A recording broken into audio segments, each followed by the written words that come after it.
You're listening to the Literary Lounge with Dawn Bates on Radio Cardiff 98.7 FM. Good morning, everybody. Yes, it's Friday morning yet again, and here I am, and it's going to be an interesting one today. I like to think it will be anyway, obviously, because I'm delivering it, so it better be interesting. We're going to be talking about journalism, because I think that's probably a really hot topic at the moment. Well, I mean, it always should be a hot topic.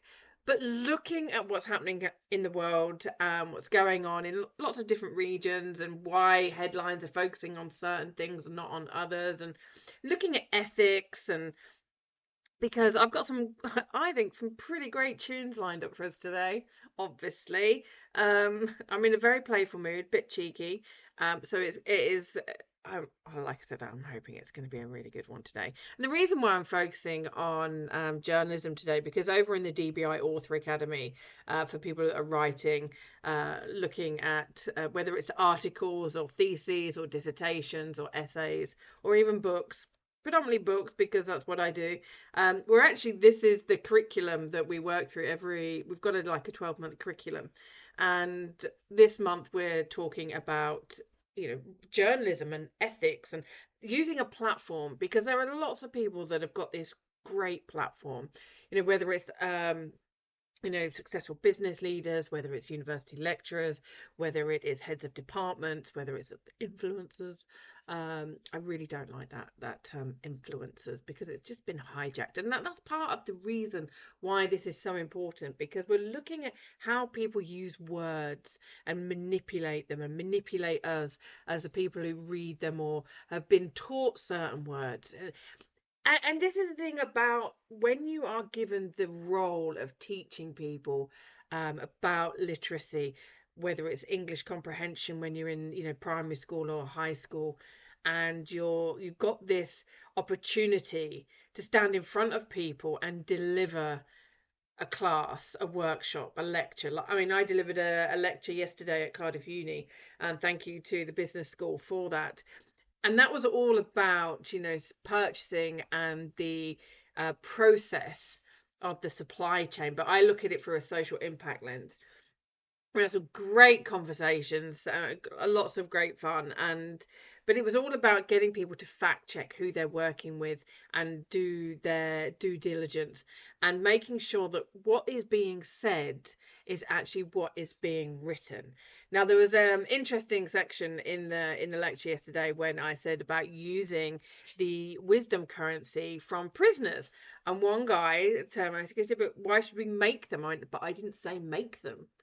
It's an invitation to ask, corporates to look into using the wisdom currency that is within the prison system, because there's a lot of it. And these people are, some of them are in there and they shouldn't be in there. And, all of things happen, and it led to certain situations, and they ended up being incarcerated. It could have been the bias of a judge. It could have just been a lawyer who was very good at manipulating words. And this is a brilliant thing about understanding words and their meaning and the depths of them. So we're going to start off today with looking at what is journalism, and what, if we look at the Merriam-Webster dictionary definition, or the Oxford Languages one. So we'll start with the Oxford Languages. Like the activity or profession of writing for newspapers, magazines, or news websites, or preparing news to be broadcast. The product or the activity of journalism. Now, when you look at the definition, of journalism, it's about the activity of gathering, assessing, creating, and presenting news and information to the public. Facts are pieces of information that are known or proved to be true. They are presented as having object reality. Now, those two words are those two phrases, known or proved to be true and having object reality.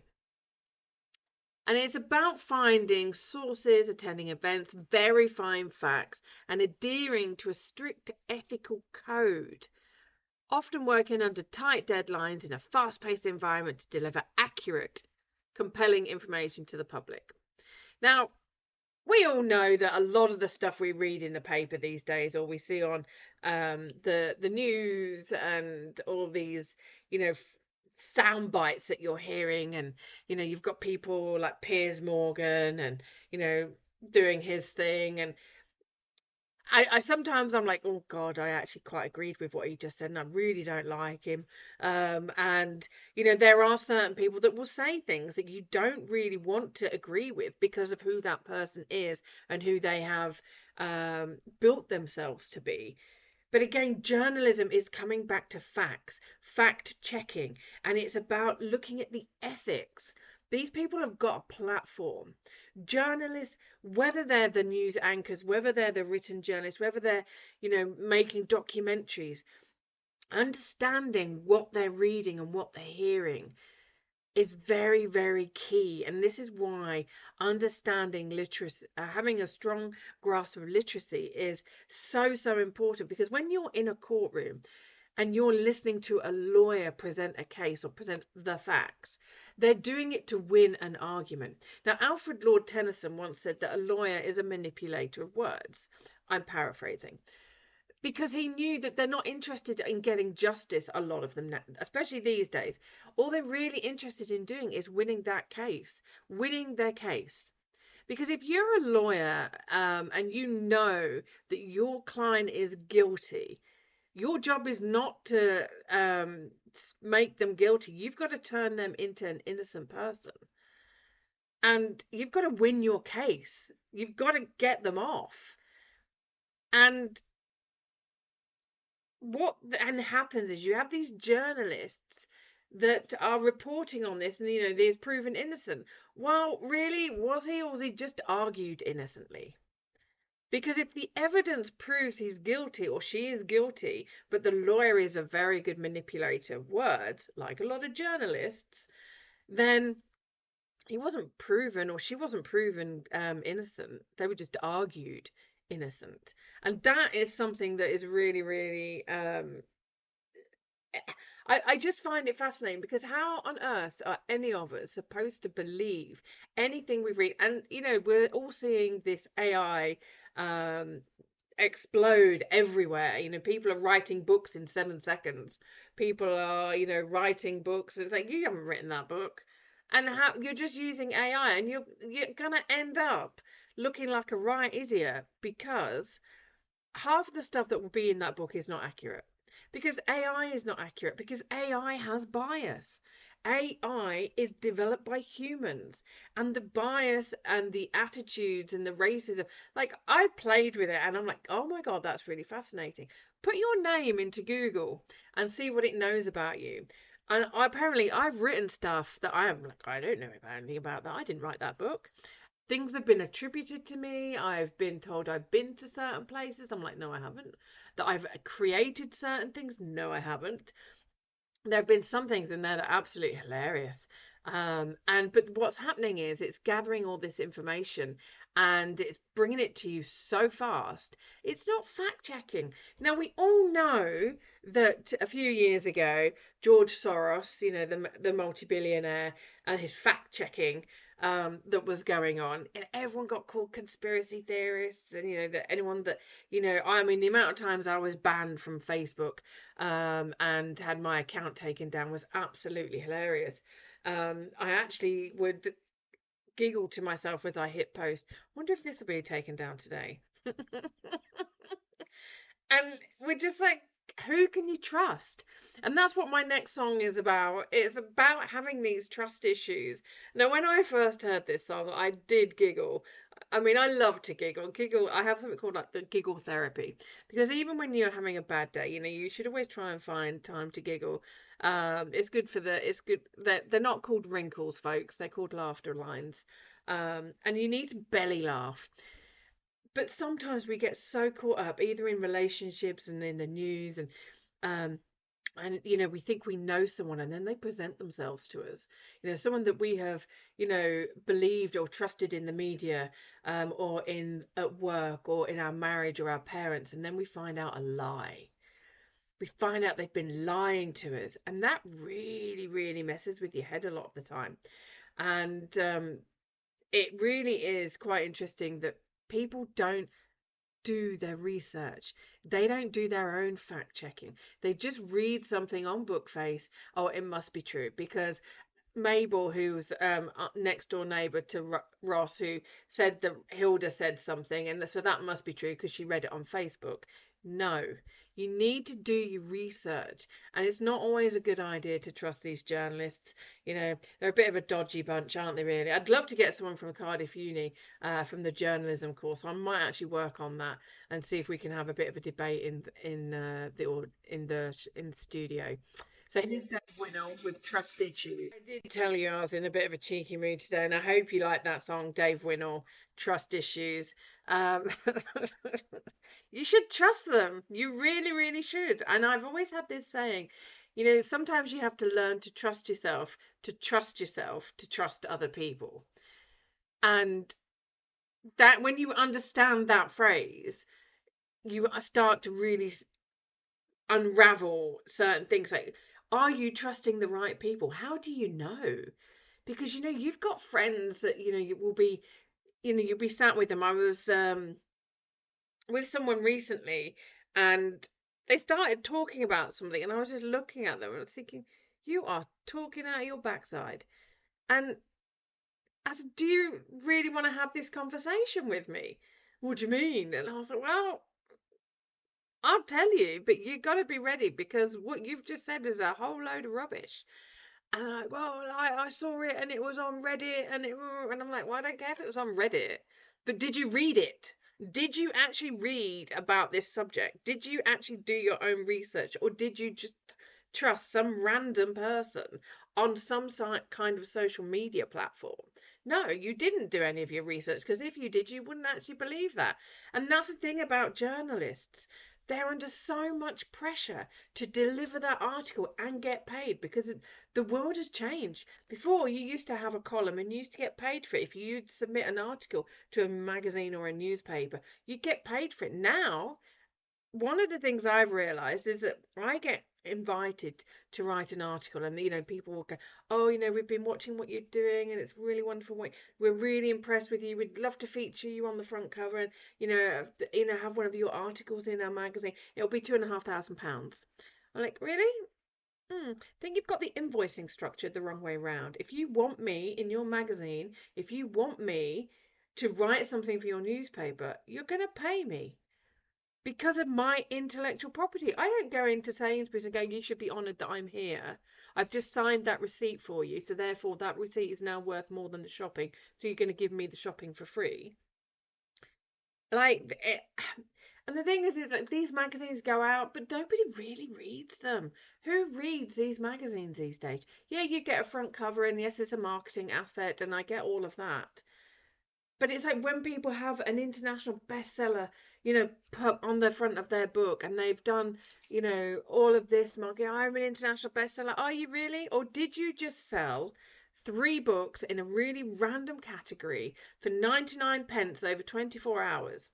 Because that is something that a lot of authors are doing, especially self-published authors. And a lot of the reviews that you see, they are purchase reviews. I know I've mentioned this before, and this is what a lot of people don't tell you about. Excuse me, I've got something in my eye. And it all comes back to none of us really know what to trust anymore. These New York bestsellers, they don't know that people have to spend nearly £150,000 or $150,000 to become a New York Times New York Times bestseller, and that the book is, those accolades are not given on the quality of the book or the content. It's just how much you can schmooze the New York socials. It's not to do with the quantity of the books sold. Financial Times bookseller, yeah, you can get a Financial Times bestseller, and that is on the number of books that you've sold. But again, are these books written with facts in them? Whenever I write a book, or whenever I'm coaching someone to write a book or an article or do their theses, it's like, where are you getting your information from? And I really, really challenge people. Okay, well, what if your book, you've written this book and you've written it from a white middle class perspective, and you've written it just from your perspective. This book is going to be read by lots of different people. if you were this person from this part of the world living in this social economic demographic, how would you write the book? What are you writing and how is it landing? Have you fact checked it? Because if you haven't, and you haven't been able to see something from somebody else's perspective, is it really true? Now, to not mention what's going on out in the Arab world at the moment, I don't use Middle East because that's a colonial language. If any of you know anything about Nawal al-Saadawi, look up Nawal al-Saadawi and her definition of Middle East. It is a colonial language because it's from London to the east, and the Arab world is in the middle, and then again it's the Far East. That's again a colonial language. But when you look at all of the things that people are talking about at the moment, you cannot criticize anything about Israel or the Jewish because they say that, you're being anti-Semitic. You're not. Because if you support Palestine, you are supporting Semitic people. Palestinians are one of 5 Semitic people. And this, again, is about understanding the words that are being used within journalism, because they're going to band about all these phrases and all of these words, and people go, oh, I don't know, I'm confused, I don't know what that means. Look it up. Do your research. You have the capacity, just like anybody else, to learn how to read and learn how to read what's in front of you. Now, as I've said before on the show, when I've been doing some of my study courses, I've gone, well, I understand what that word means, and I understand what that word means, but they've put them in this sentence. Hang on a second. I need to reread the sentence several times. Sometimes I have to look at the paragraph and dissect it into different places and then look at the facts and the understanding of that to then go back and read it. It doesn't matter if it takes me a long time to read something. And that's where we're all failing. We're all in too much of a hurry to get stuff done. And then because of that, and because we get frustrated with ourselves, which is probably something from our parents' way of raising us, or the way a teacher made us feel, or the way our boss made us feel at some points, when we take the time to learn something, the moment we open our mouths, we can have the confidence to speak. Now, there have been many times when I've been invited onto a podcast or onto an expert panel or a summit online, and the host has asked me a question, and I've refused to answer it if I don't know. I'm not going to talk about something I don't know about. That would be irresponsible, because there's been so many people who have trusted me with the knowledge that I put out there and the research that I do, that when they read one of my books, when they read an article from me, they know I've done my research. They know that I've been sat there, head in my hand, notepad, legal tabs, highlighter pens, books everywhere, internet open. I do my research and I cross-reference everything. And I look at some of these people that are reporting. And there was a news article that was published a while ago when I was staying up with some very dear friends of mine up in Cheshire. There was a woman who had been found, and she'd gone missing. The journalist didn't even get the name of the garage correct. She said it was a BP garage. It wasn't. It was not. And it was just like, so little things like that matter. If you cannot even get the name of the garage correct, how can I trust anything else that you're saying? And that's the thing. If someone said to me, Dawn, you got that wrong, I'm like, really? Did I? Okay, well, show me where I got it wrong, and I will correct it. You show me where I'm wrong, and I will happily listen, and I will happily go on record and say, I got it wrong. This person told me, and this is the extra research I did. Because otherwise, I'm unconsciously telling lies about something. Now, this next song is all about lies, and I hope you'll enjoy it. It's Fleetwood Mac, Tell Me Lies. No, it's not, Little Lies. There you go. You're listening to the Literary Lounge with Dawn Bates on Radio Cardiff 98.7 FM.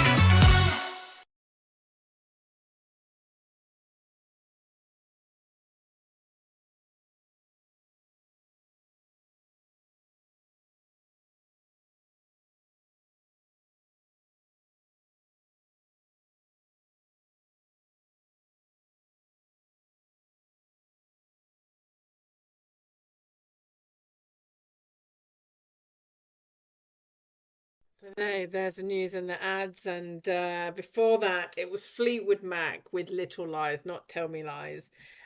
An easy mistake to make, but was it accurate? No, it was a mistake, right? And this is the thing. Like, I know I'm talking about journalism and them doing their fact checking, but whenever we're writing something, we are bringing our own bias into it. And even me, I'm here and I'm talking about all of these things, and I'm talking about things from a social impact point of view. When I delivered my lecture yesterday, I was talking about things from a social impact point of view, and getting people to think and inviting them to do the research.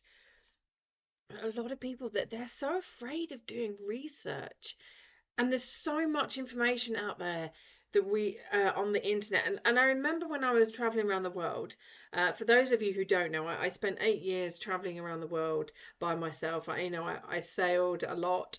I've now got about 20,000 deep blue ocean miles, and that includes, probably, I don't know how many thousands of miles I've done racing, on working on tall ships. And the one of the things about going into as many countries as I have, 47 at the moment, and that doesn't include places like Singapore, where I just stayed in an airport and waited for the next one, um, waited for the next plane, is that every time you go to a new country and you start learning about that culture or the history, you end up relearning your own history. The stuff that I have learned, and I every time I go to a country now, I'm like, yeah, I know nothing. Like, and every time I get on a boat, to work as crew, I'm like, just pretend I don't know anything, because every boat is run differently. Every boat is rigged differently. The crews use different words, and I was just like, oh, what? I don't understand what that is. And then when I'm like, oh, you mean this? And this is the thing. I'm trying to think of something recently when I joined the new crew, White Knight. That we go sailing out of Cardiff Bay Yacht Club every Sunday. Well, most Sundays when it's not cancelled, because of the winds. Um, and oh, that's it. There's a tweaker.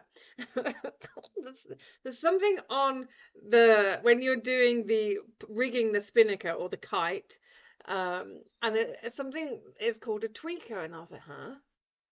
Because in my world, working in social justice and looking at trauma, a tweaker is someone who is having drug withdrawals.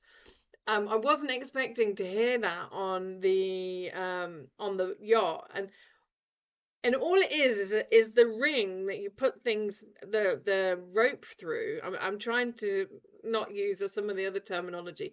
You put the rope through to bring it down to the back end of the boat, which is the stern of the boat.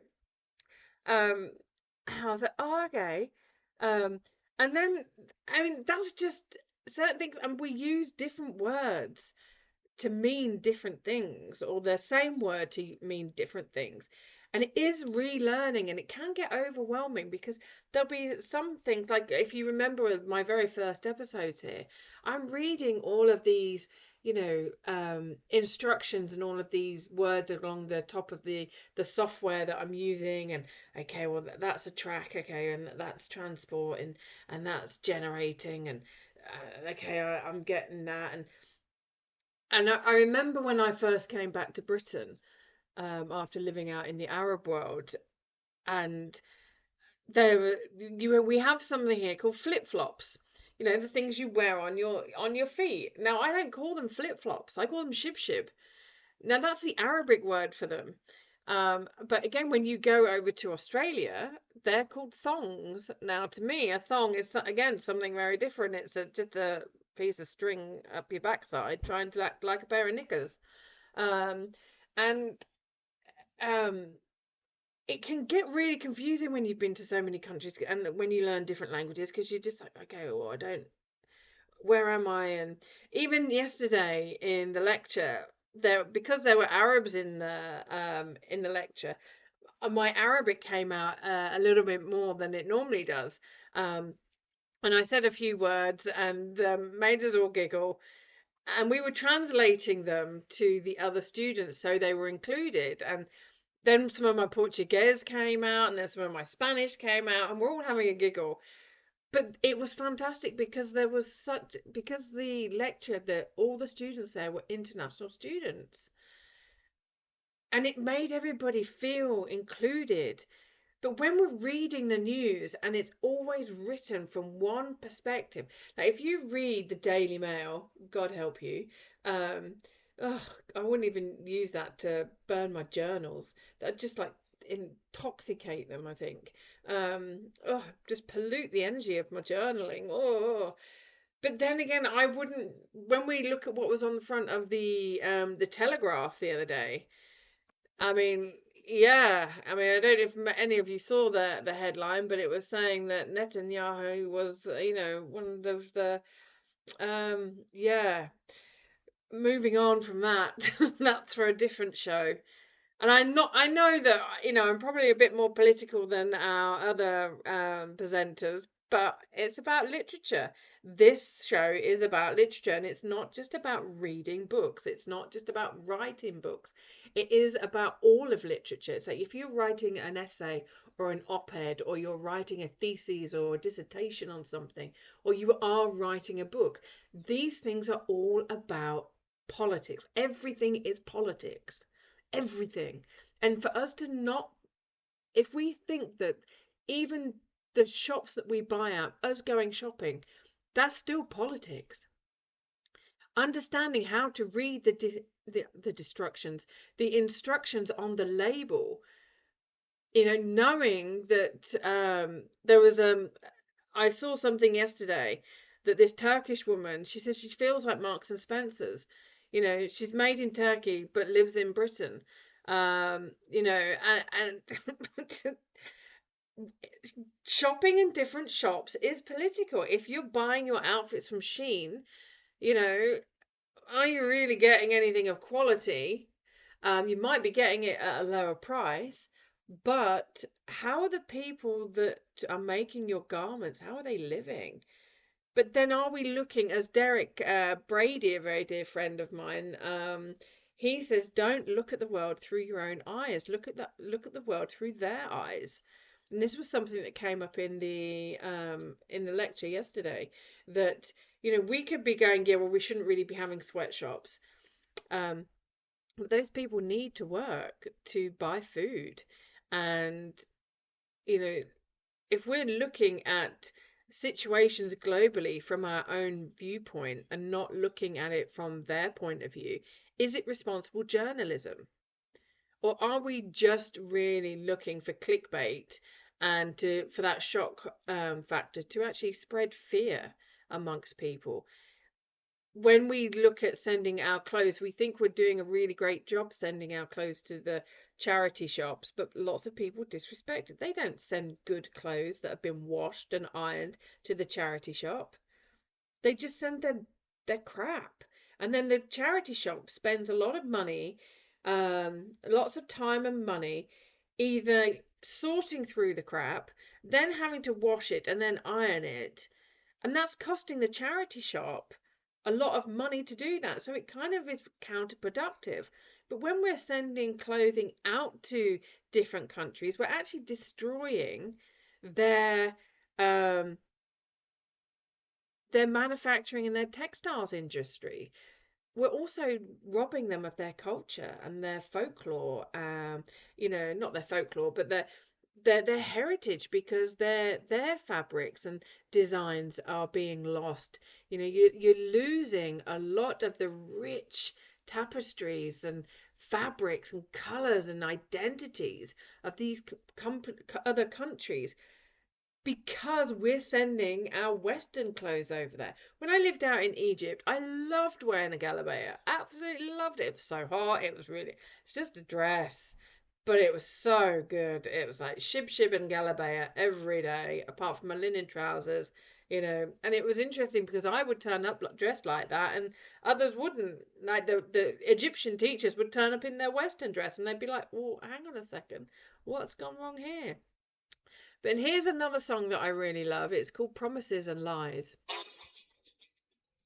because we're told so many lies in the media, but we're promised so much as well. And I am a massive fan of UB40, but UB40 with Ali Astro and Mikey. If those three are not in it, is it really UB40? I mean, come on, really. If it's not Ali's voice, or Astro's or Mikey's, it's not really UB40, is it? But I'll leave you to make up that decision. Here is Promises and Lies, one of my favourite songs from them. See, I've got lots of favourite songs again. Oh, just such a great song. And you might be wondering, why did I play that? Because when we read articles in the newspapers or we hear them on the news or what have you, there are lots of things that, especially with politicians, they promise us this and they're going to deliver on this and they're going to reduce this and they're going to, improve education and improve healthcare and improve the roads, and they're all lying. We know they're not. I mean, goodness gracious, if a politician actually did honour their word. But good on the Welsh government, because apparently Wales is the first government that will be firing the politicians who lie. What a turn up that will be. There's going to be no politicians left. Um, and if any of you listening are politicians here in Wales and you'd like to come and join me in the studio, please do let me know. Very happy to have you. We can have a nice cheeky conversation, because it's always good to be a bit cheeky. But again, when you learn to read and you learn and effectively, not just read the words and understand the sounds and the spellings but the depths of the meanings, you're going to be able to look at some of these agreements that we get given or that are shared with us, and you'll be able to understand the policies that these government officials, the civil servants, people that are here to serve the civilians. Again, looking at the words, civil servants are there to serve the civilians, not to serve the political party, serve the civilians. Now, I know this might be a bit of an anarchy show, and I'm not trying to incite, um, a revolution or anything. Trust me, I'm not. I'm just, other than a literary revolution, I want more people to feel empowered. I want more people to know their rights, and I want more people to know that the more we believe in each other and the more that we trust each other, the better this world is going to be. Now, we're all told that, Iran has attacked Dubai, but they really haven't, have they? They really haven't. I mean, let's get to the crux of it. They have retaliated against the preemptive strikes that, the US and Israeli forces have inflicted on Iran after the US inserted the Iranian leader as their little puppet. And now they've come in with this act of heroism, saying, right, we've now removed them because they've done all these terrible things. I was like, yeah, but you knew they were going to do that when you inserted this person, and you would only allow that person to be the leader because of the international trade routes and because of all. When Iran retaliated, look at where they did it. Not like the others with their friendly fire and their carpet bombings and hitting schools and hospitals and universities and villages, nowhere near military or political bases. And that's the difference. You're being told one thing, but it's like, okay, why now? Why are journalists and editors releasing certain stories at certain times? Why were the Epstein files, why were they released when they were? Given the fact that, all of this evidence has been in the hands of the media and in the hands of the FBI and all of the other forces and, at play. I'm really trying to be very careful here, as you can tell, because there's a lot that I could say about this, but this is a Friday morning early show. This is, Radio Cardiff. And try not to be too political. But again, how can we not be? Because everything that we're hearing and seeing and reading, the way we interpret it depends on the level of intelligence we have. And I'm not talking textbook intelligence. I'm talking about our intelligence, our lived intelligence, not academic intelligence, lived intelligence. And that comes from being able to read, whether that is being doesn't matter whether it's in one language or in another, but being able to read what's not written, being able to hear what's not being said, and understanding why certain things are leaked at certain times. What is the end game? I haven't seen any headlines to say about the bombings that are happening in the south of Lebanon. Not heard anything about that, but my family are living out there.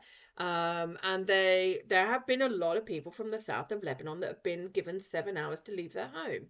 We're not seeing that being reported on so that the genocide can actually continue. We're not seeing anything about that. Only those of us with family there or friends there or colleagues are actually knowing about these things. But if journalism is to be responsible and it is to be ethical, and these people really do want to make a difference, a positive difference, which is really what you want journalists to be doing, then surely they would be reporting on this. Surely they would be going, hang on a second, I'm not going to put my name to this because my parents gave me my name. I respect my parents. I respect my heritage. I respect myself. Therefore, I'm not going to release this and I'm not going to write this until I know it's 100% accurate. But there we go. Now, this next song is a brilliant. It's another UB40 song. I'm having a bit of a UB40 moment myself here today. When you listen to the lyrics of this next song, it's called 1 in 10. They have been so brilliant and the things that they have covered. And then after this song, we are going into the news and some more ads from our sponsors, who we are really, really grateful for. And I really hope that I'm doing you justice and that you're enjoying being part of this. And but yeah, this is UB40, proper UB40, with their incredible song 1 in 10. Enjoy. You're listening to the Literary Lounge with Dawn Bates on Radio Cardiff 98.7 FM. All right then, so that was the news and the ads for you again.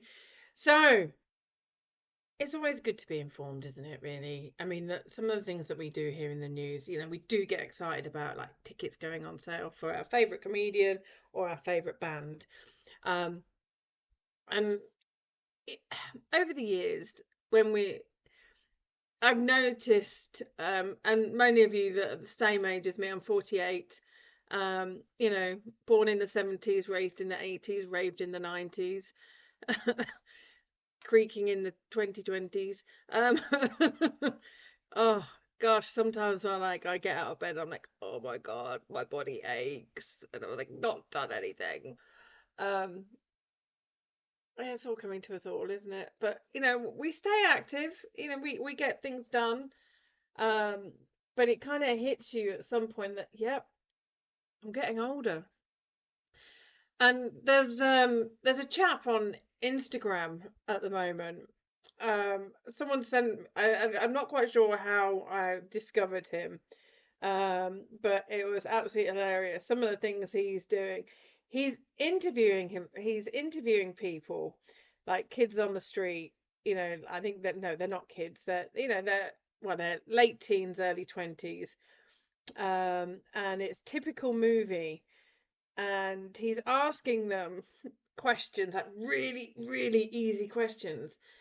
And these people are getting it wrong. They have no idea, but they're all confident, aren't they? They're bigging it up, in it.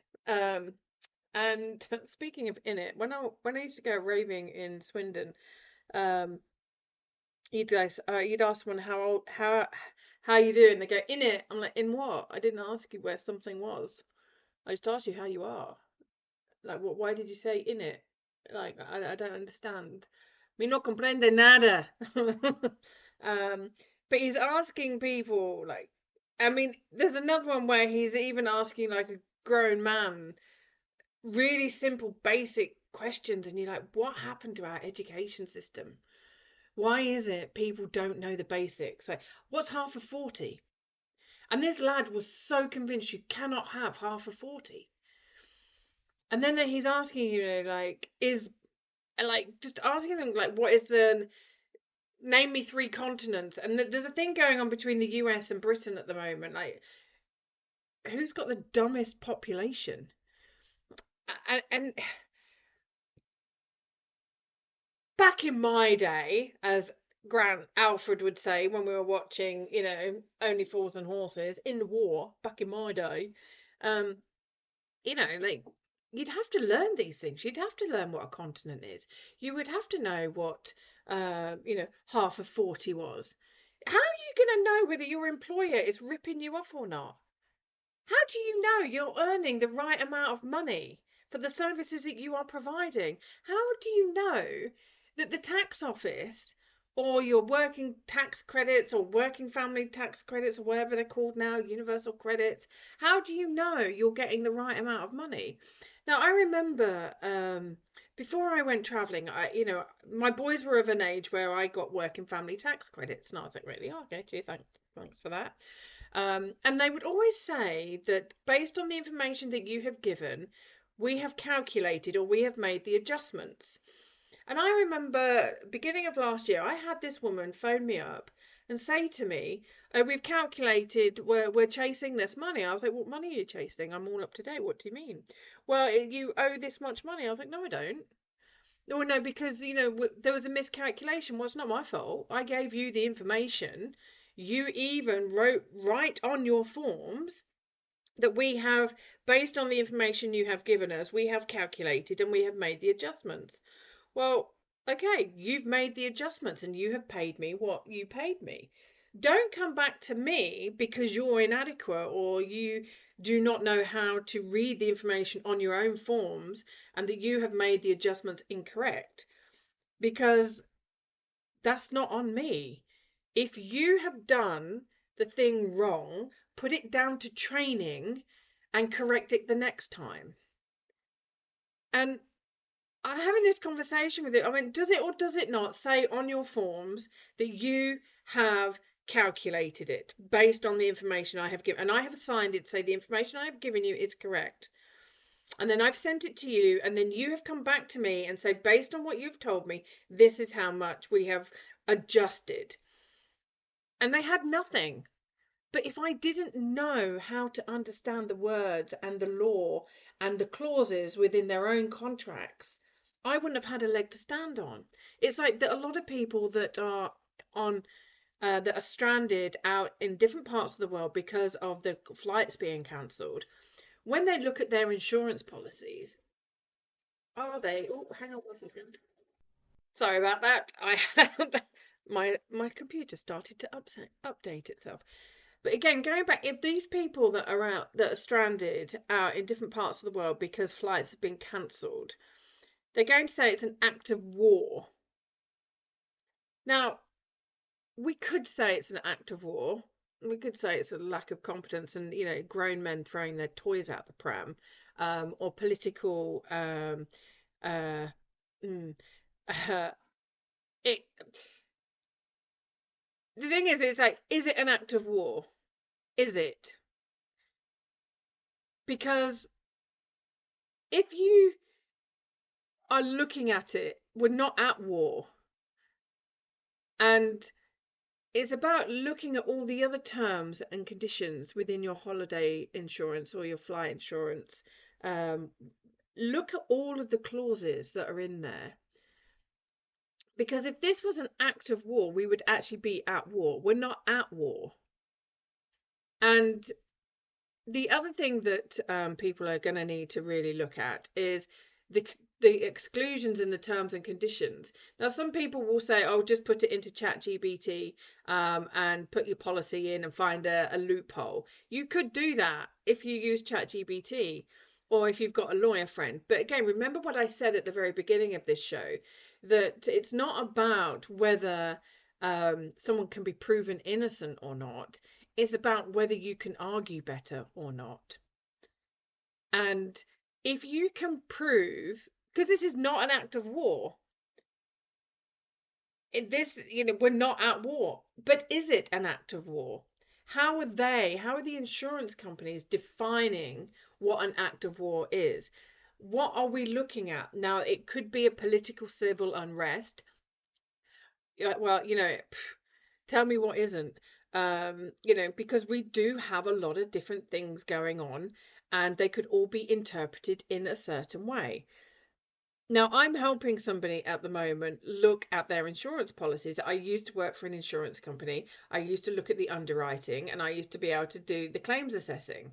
Because the thing is, that let's take a car accident, for example. If you, and I don't want to belittle what is going on, I really don't, and I want to make that very clear, but if you are in position, there are 4 positions that witness this accident. You're in position A, so you're in like northeast position. Sorry, and the opposite to that is northwest. Then you'll be in the southwest and the southeast positions. Those 4 people are going to witness the same accident, but they're going to see something really, really different. Like I said, when I go and travel around the world and I learn the history the history that I was taught at school, when I then go and learn the history of the country that I've just arrived in, and I look at the impact that happened and everything about that country that led up to the war or this historical incident, it's like, yeah, no, okay, I was lied to. Now I'm going to use a sailing analogy for this one, because those of us who, if you haven't heard of Gavin Menzies, go and look him up. I rave about this guy so many times. I absolutely love him. And if he was alive, he would be definitely one of the people I would invite for dinner. Was it Clive Anderson and Talkback? Who would be the few people that you would invite for dinner? Gavin Menzies would definitely be one of them. As would Noel El-Sadawi and Elif Shafak. But there we go. They're my 3 people for dinner. But he realized that the Magellan Straits in the south of Southern America, just below Chile and Argentina, they were already there before Magellan discovered them. And I'm using air quotes, I know you can't see that. Magellan didn't discover them like he knew, that it was a surprise to him. He already knew it was there. That passage was already there because he had an old Chinese chart. So I'm going to leave that with you because we've now got a song.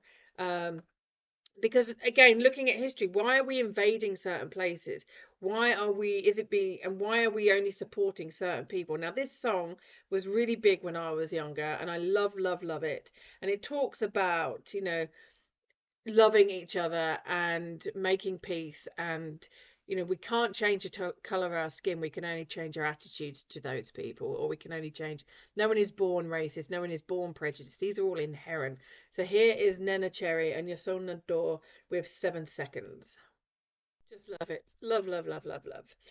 And as I was saying before that song, none of us, we're all born into a certain situation, and any of us could be born into any other situation. Who we are is a matter of chance. And when we are judging or prejudiced or hateful of another group of people based on our current situation, that really does show a level of ignorance that is mind-blowing. Because I remember when one night when I was where I live, I was going, I can't remember whether I was going to the pool or coming home from the pool. There was a guy there who was really impressed about my travels, and he said to somebody else, that I'd been to Latin America, and he goes, "Oh, weren't you afraid of being raped and stabbed?" I'm like, "What?" He goes, "Well, they're all stabby out there, aren't they?" And I was like, "Conversation's over, dude." Like, I haven't got time to waste with people with that level of ignorance. And I was like, actually, I'd probably feel more afraid going out in Cardiff city centre or in London for the night or any British city centre than I actually felt when I was travelling the world by myself. And the reason for that is because I know the subtle signs of the undercurrents of the culture here. And I also know that having lived in a lot of the places in the world, around the world, that are deemed to be dangerous, they were not dangerous. They're just perceived to be dangerous because journalists have bought into the agendas that the governments want us to get bought into, to increase destabilization in different areas, fear of different people, so that when they're putting out their propaganda and their agendas and their notions, etc., that we're actually divided.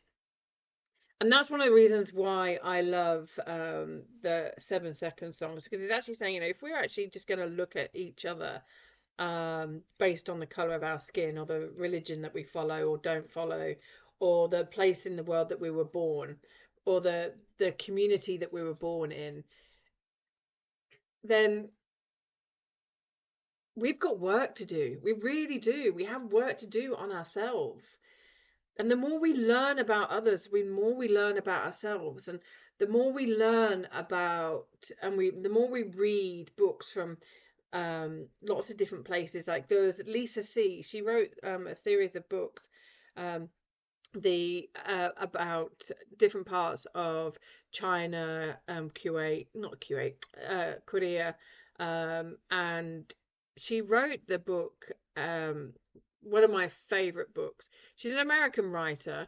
She wrote the Tea Girl of Hummingbird Lane, and that's about a young girl in India. But the one that I loved most about her was The Island of Sea Women. And it was all about the women who are diving for fish and foods and gems in different parts of the island of Jeju, the Korean island of Jeju. And it's based in the 1930s and 1940s, when the Japanese colonialism followed World War II and the Korean War and its aftermath. And it talks about that you learn a lot about the culture of Jeju and what was going on politically.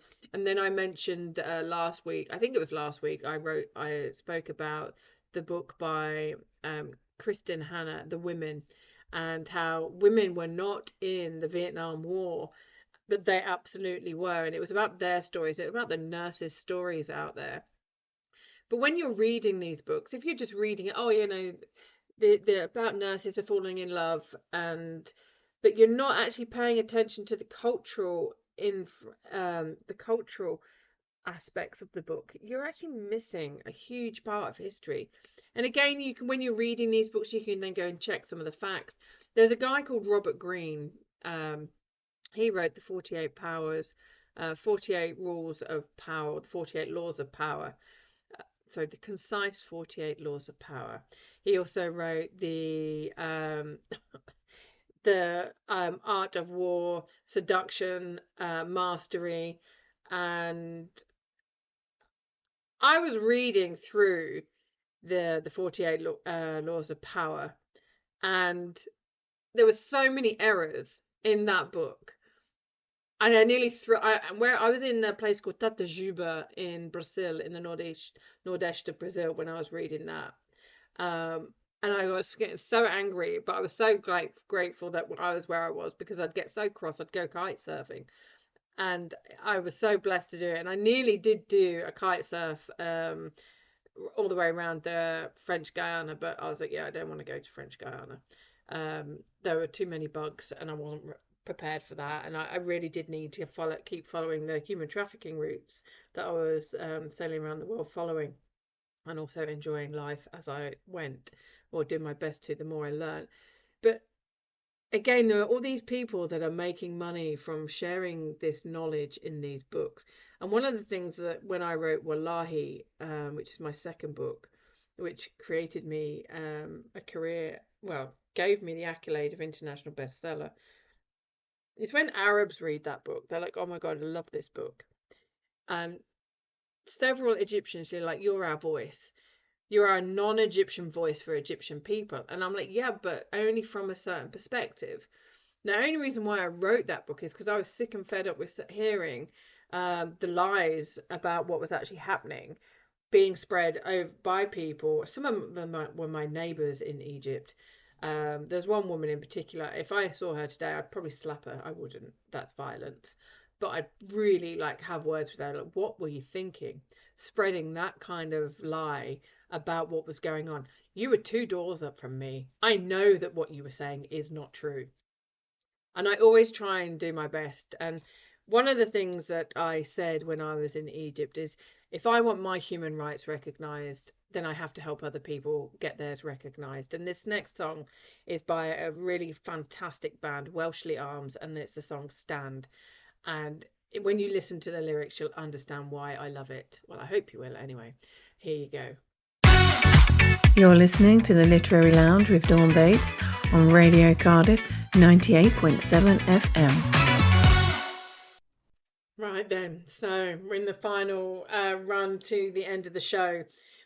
Now, if you were listening to the lyrics of Stand by Welshly Arms, you will have heard the lyrics that none of us are equal, that, you know, and this is the thing about that guy on Instagram. Yes, it's entertainment for a lot of people, but when you actually look beyond it, okay, what were these kids dealing with that actually had them not be able to pay attention in school or not want to pay attention in school? Now, it's all well and good for people that have had, you know, the family support or the encouragement or a loving, nurturing family that hasn't got to worry about where food is coming from, where the clothes are coming from, or there's been no abuse in the home.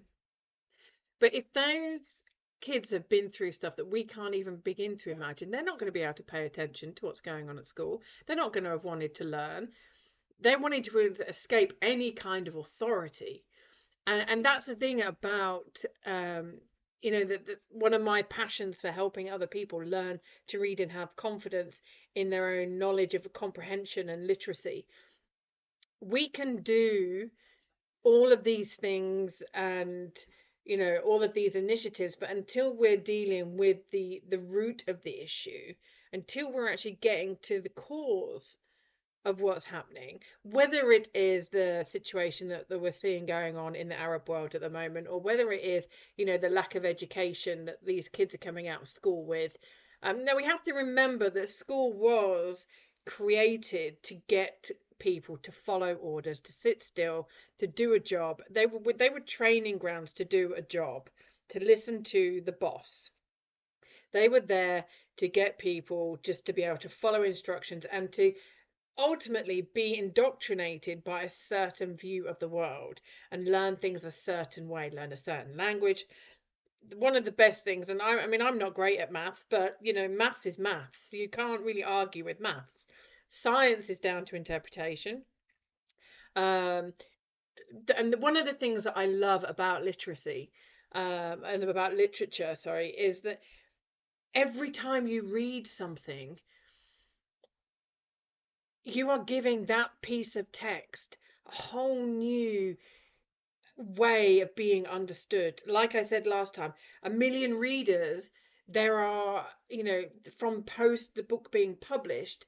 How many people have read that book beforehand? You've got the person who's writing it, then you've got the editors, then you've got the marketing team. So every time that book has been in the hands of someone and they've written it, that book has changed in its interpretation. The words that have been written have been interpreted a different way because of the experiences and the knowledge and the levels of education and awareness of the person reading it. And it baffles me that we're still, I mean, yeah, some of these kids that they, you know, some of the things that they don't know is baffling. It's like, how can you not know that? But then I've not lived their life. I haven't been in their situation.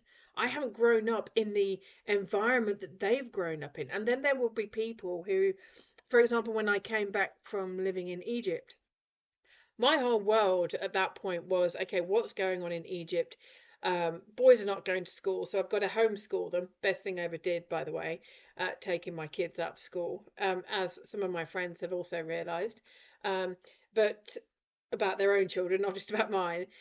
But my world was on Arabic history, Arabic politics, learning about what was going on in the region, and understanding what was happening with the protests. I was reporting. I was writing a blog. I'd got friends down in Tahrir and down in Sudan. Sorry, not in Sudan, in Suez. I've got friends in Sudan, and we were looking, and we were letting each other know what was happening in the regions that we were in.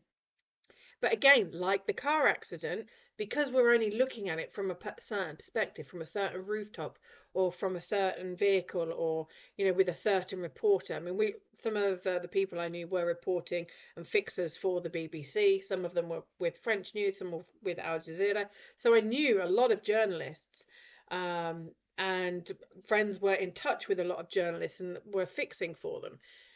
And this is the thing, is that we had this perspective, and this was all consuming.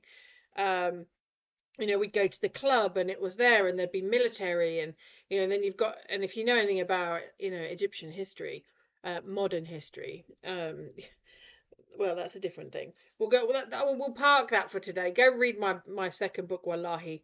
But when I came back to Britain, there was all that thing in the news about Baby P.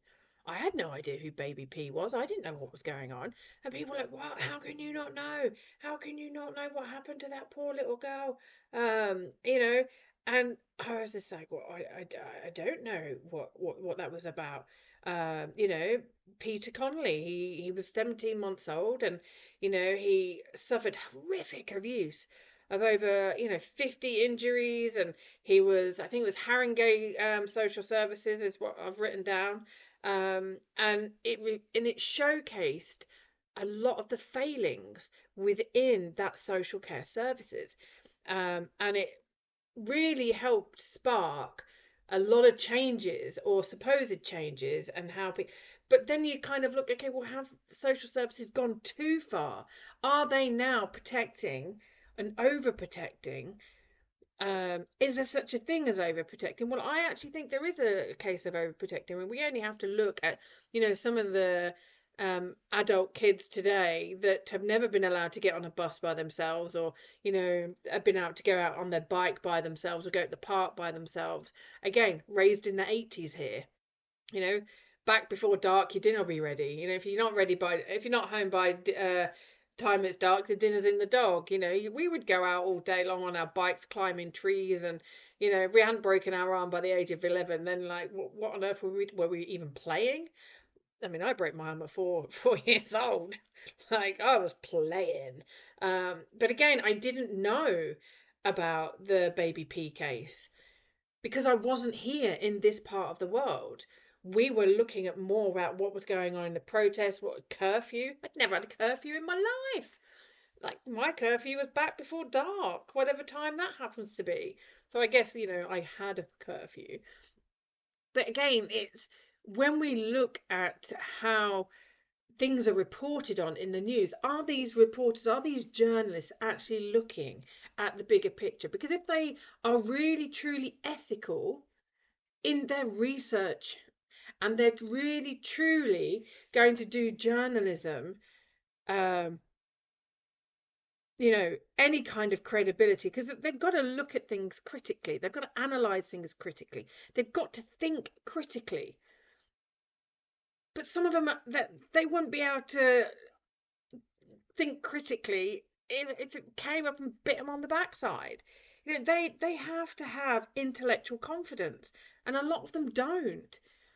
They know how to write a story, they know how to check something, but they're only checking it on a very base level. They're not making sure that their own research is robust. And this is one of the reasons why I created the DBI Author Academy, because I want to make sure that the books that are coming out are robust. I want to make sure that any book that's published by my company, we've done our due diligence. We've actually tested and, dissected the information that's been written in articles, in essays, and theses, dissertations, and in books. Because you have a platform. Once you've published something, that thing is out there, and you can try and take something off the shelves. You can try, and remove it. So many books have first and second editions. The thing is now, though, because we can publish so many things online, we can actually go back in and edit them.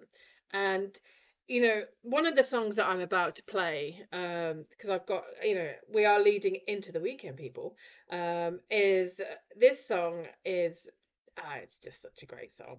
Um, obviously, because I'm playing it, um, is it it's a really beautiful song. It really is, and some people think it's about romantic escapism, and some will say it's very surreal.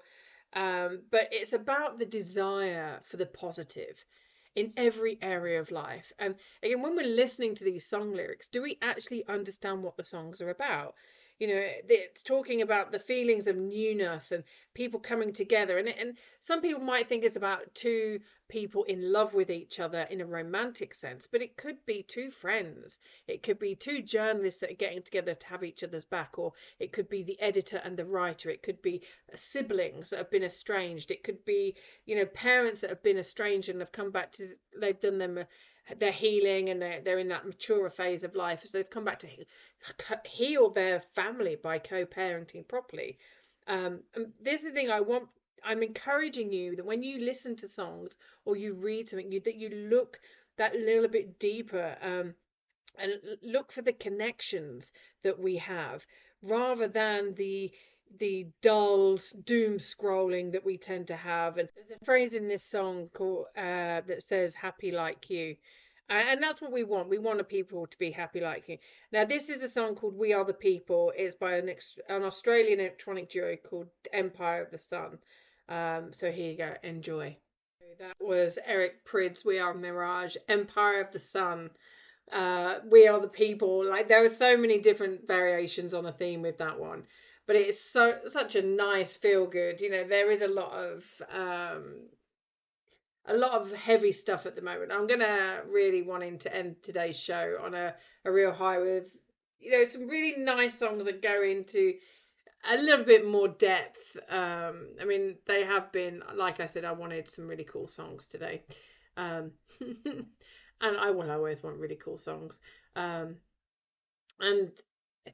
when we listen to the words, or we listen to the heartbeat of the song, it's like, what does it do for us? Because when we're listening to songs, or we're reading a book and we've gone through heartbreak, they're amplified. The feelings of amplified, whether that's love or loss or grief or anger or hate. Rage Against the Machine is a great song. I'm not quite sure I'll be able to play it on the radio, but I really would love to. Love that. The problem is, sometimes I hear a song, or I like say the name of a band, and I really want to leap into singing it, but I wouldn't wish that on you. Certainly not going into the weekend. Gosh, no one needs to hear that. I need to warm up. I need to gargle first. But yeah, it's about joining together and rising up together, because once we actually get that connectedness, once we find that peace between us, and this is the thing that I've realized as I've traveled the world, all of this division and all of this negativity against one another, it's not actually really there. I did not, and like, I would say 99.9% of the people I met when I was traveling around the world by myself were really lovely people. There might have been language barriers. There might have been difference of social classes and levels of intellect and awareness, but everyone was so lovely, so welcoming. People wanted to help. Taxi drivers. Oh, I got ripped off by a few taxi drivers, but I'm not living their life. I don't know why they feel they have to do that. And that I've made several references to Islam since I've done this show, and at the moment we've got about, I say we've got 10 days left of Ramadan where people are fasting, and most people wouldn't be able to fast from breakfast to lunchtime. I mean, let's be honest. Breakfast is breaking your fast through the night, from your evening meal to your breakfast. You're fasting, you're asleep, yes.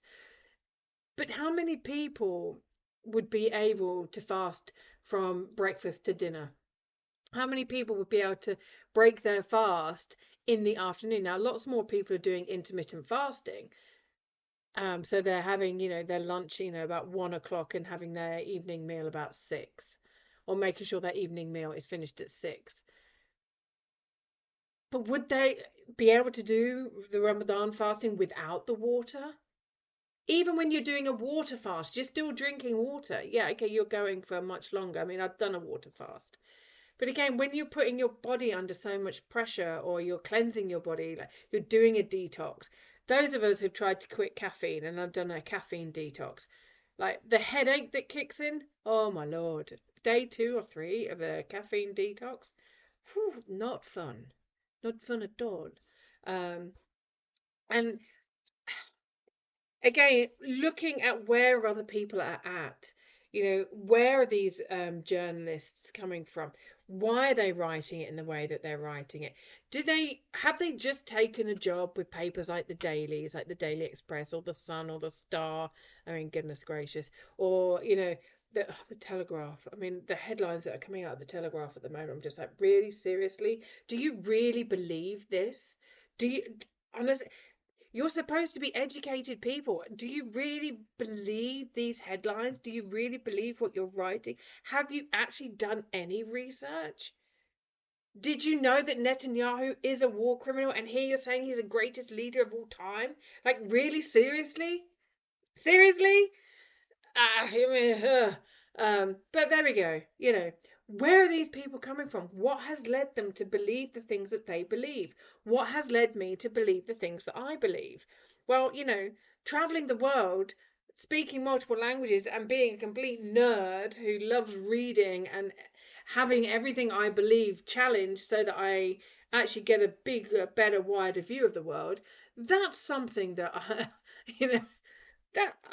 not many people have got my perspective, and not many people think like me. But then I grew up in quite a racist household, and I had to deal with that.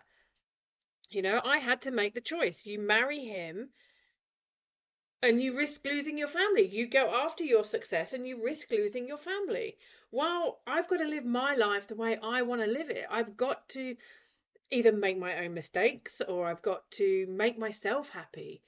I'm not going to live my life for my parents. I'm not going to live my life for my siblings.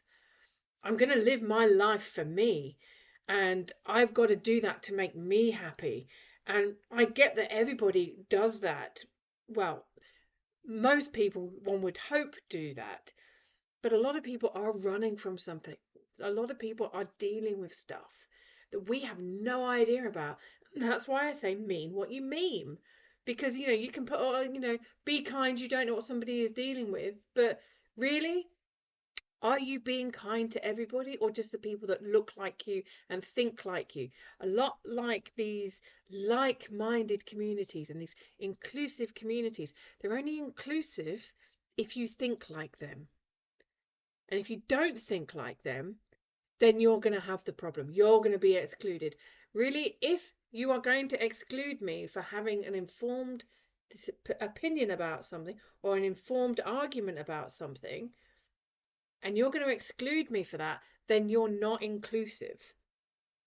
Now, this last track, is a good one. This is going to prepare you for the weekend. Oh my God, I love it. This is a classic, right? Proper classic. It's by Niels van Gogh. Oh, yes. It's Delirium. It's just so good. And if this does not get you ready for the weekend, I really do not know what will. And it's talking about emotional release, finding serenity amid inner turmoil, spiritual surrender, and a place, and ultimately freedom and belief. Because a lot of us are dealing with a lot of things. We're worried about a lot of things. And so all of you that are dealing with something that's really, really challenging, this song is for you. And after this song, we're going to go into the news, and you won't hear from me until again next week, unless you're following me on LinkedIn or one of the other platforms, or following my YouTube channel. All of these shows are up on my YouTube channel. But thank you so much for being here. You've been listening to the Literary Lounge with Dawn Bates on Radio Cardiff at 98.7 FM and DAB Radio. Thank you for tuning in, and we'll be with you again next week.